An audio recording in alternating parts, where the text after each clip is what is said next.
Hello again, everybody. Welcome back. Another episode here of Banish the Doubt. I am George McNamara. I recall a seminar that Dr. Wayne Dyer, when he was alive, he gave, and he was talking about how when he was younger, um, and very much in the ego body, he had been he had written several books at this point in his life, and he was running around book signings and giving seminars. And he said at the time, his most recent book at that time, I think, was on the New York Times bestseller list. And his then wife, he said, and listen to this. He said, I had her trained to check every Wednesday the New York Times bestseller list. He said, because that's when it came out and it showed the books that were on the list. And he said he would call her from the hotel room and would ask, "Hey, am I still on the list? Am I there?" And he said he had been doing this at that point. He'd been doing this for quite a while until this point. He said to her again. He asked her, and she said, "Wayne, so I want to let you know." She said, "Your book is still on the bestseller list. You, however, are not." And it stopped him.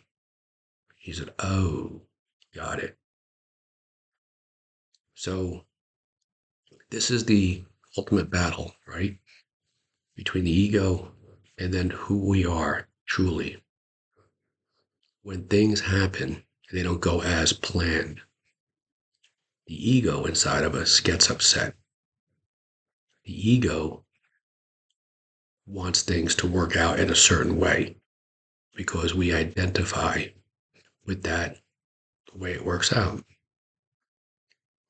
Whereas who we are truly,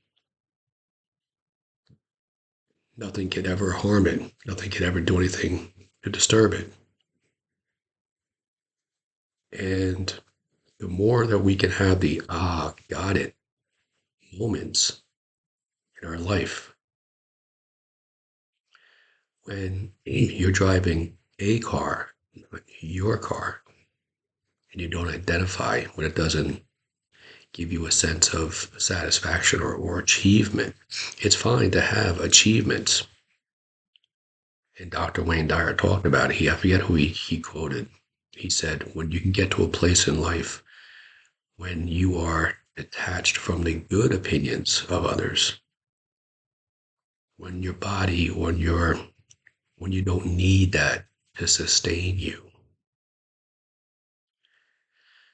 And he also talked about, I forget the lady's name, it may come to me, um, at a different seminar that she had attended. And at that seminar, the people running it handed out little 5x7 index cards. And because they wanted them to write down 5 months of their life. And the reason they gave them the cards 5x7 because they didn't want them to be too wordy. So they wanted them to write down their life in 5 chapters. And this lady's description of her life was very powerful. She said, chapter 1 of my life. She says, I walk down the street. I notice there's a giant hole in the sidewalk, and I fall in. She said, I'm lost. It's not my fault, and it takes forever to take it out. She said, chapter 2 of my life. I walk down the street. There's a large hole in the sidewalk. I see it, yet I still fall in. I can't believe I'm back here again. She said, and again, it's not my fault. And still it takes forever to get out. Chapter 3 of my life. I walk down the same street. There's a large hole in the sidewalk. I see it there. I notice it. And yet I still fall in. What is going on? How am I back here again? She said, and I get out immediately. Chapter 4 of my life, she says. I walk down the same street. I see the same hole, giant hole in the sidewalk. She said, and I walk around it.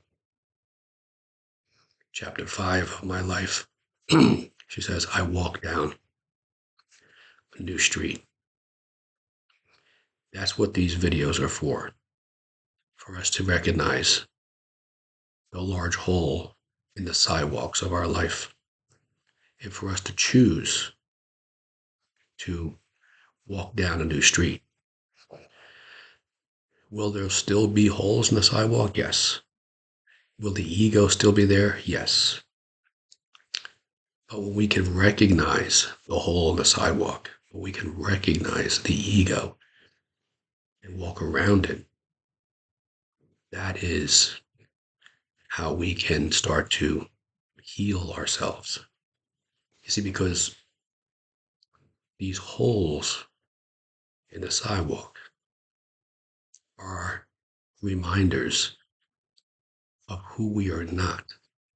They're reminders that we are greater than, who we truly are, greater than the holes in the sidewalk. When we come into this world, into this physical human body, we come in and we look through these eyes, but we look from or through the eye of the universe, God, source energy, through that eye, and then through these eyes. That eye that I refer to as, or that's been referred to as, the eye of the eye. That eye sees everything. It sees who you are. It observes you and I walking down these sidewalks. It observes us observing the holes in the sidewalk. It is remembering who we truly are. That's what this life is. It's remembering that we are not these human bodies. We are not the ego. Yes, it's fine to accomplish things, to have achievements, but we don't identify with them. It's nice to achieve owning a home, but understand who you truly are is the space in this home between the things you see here. It has always been here. It will always be here. That is the consciousness. That is the eye that looks through your eyes, that then looks at this world. It is identifying and understanding and embracing the fact that everything you see in your world, everybody you see in your world, all the events, all the circumstances, you have put them there based on your thinking, your past thinking though. So when we identify with someone or something that gets us upset, the true eye reminds us that the ego is getting upset. The true eye that we see our life through reminds us that is the old thinking, the thinking that led up to this now moment that has put this circumstance in our life for us to identify with and say, okay, it's just a reminder. Change thinking. Become present. Become in this now moment. And just allow it to happen. Allow the energy, like a wave on the ocean, allow the energy of that emotion to just go through you. You can identify, you can feel, allow the emotions. Don't fight them, don't resist them, because that's the ego. But allow those emotions to go through you. I was talking with my son, who was talking about his baseball coach, and he was having challenges with the way the baseball coach was coaching him. And I told him the way he acts is based off of how he was raised, how somebody who raised him, another coach, his father, whoever, he is just parroting how they taught him. And I reminded him that our next door neighbor uses a lot of foul language, very aggressive, very abrasive language, the young boy around my son's age. And he said, yeah, because his father does. I said, right.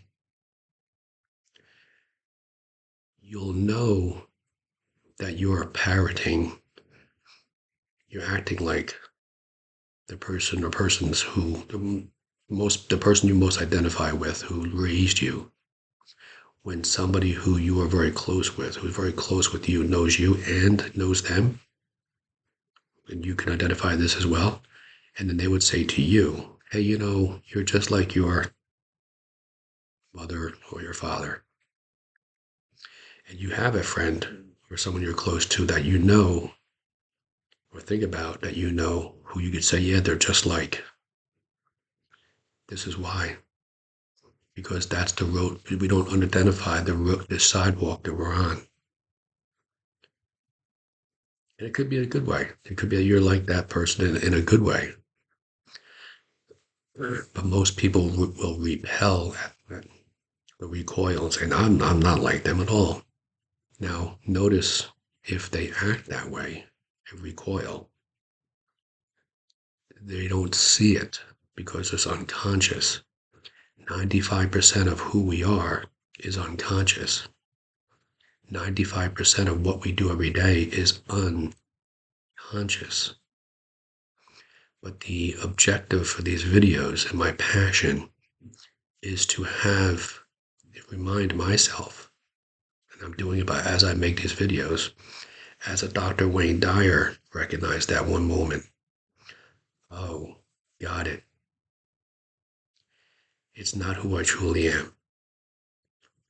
I'm identifying with the ego. Who I truly am doesn't require that. Doesn't require the achievements to make me feel better about me. It's okay. You can have them. He went on to say later on in his life he absolutely enjoyed all the applause, the standing ovations, but he didn't need it to fulfill or to fill in a void within him.